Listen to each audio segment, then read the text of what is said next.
அருமை அருமையா வேடன்ல இன்றைக்கு கூழ் திருவிழா பாரம்பரியமான ஒடியல் கூழ் இன்று ஒடிய கூழ் தயாரிக்கப்பட்டு மக்களுக்கு வழங்கி கொண்டு இருக்கின்றார்கள். இது பாரம்பரியமான ஒரு உணவு, ஆரோக்கியமானது. இங்கே இதில் பாருங்க, இந்த இதில் ஒரு நண்டு போட்டிருக்கு.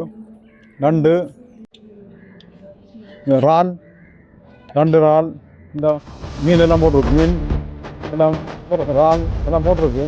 இங்கே அருமையான சுவையான கூழ்.